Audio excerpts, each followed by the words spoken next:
தற்போதைய அண்மை செய்தி.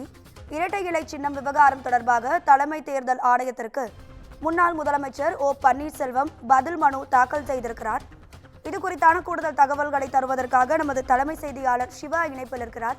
சிவா வணக்கம், உங்க தகவல்களை சொல்லுங்க.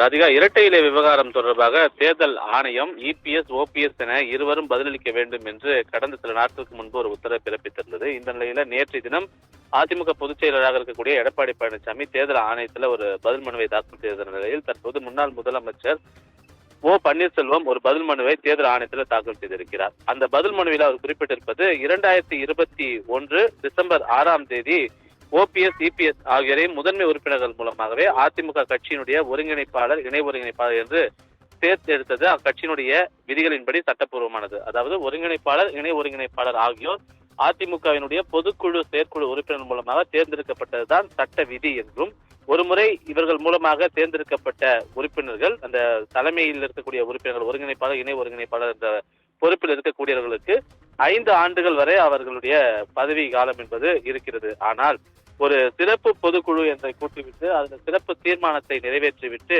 அதனை கலைத்து விடவோ அதனை செல்லாத ஆக்கிவிடவோ முடியாது என்று தன்னுடைய தேர்தல் ஆணையத்தில் வழங்கியிருக்கக்கூடிய பதில் மனுவில் ஓபிஎஸ் குறிப்பிட்டிருக்கிறார்.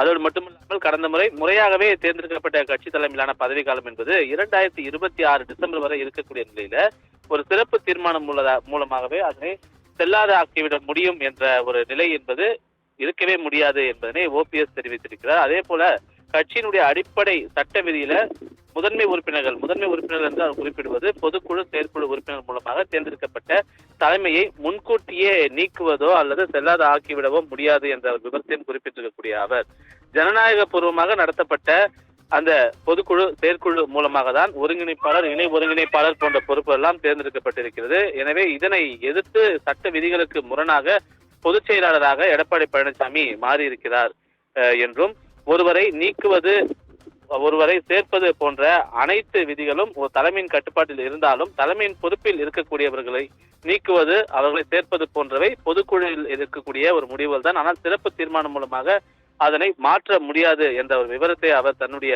பதில் மனுவில் குறிப்பிட்டிருக்கிறார்.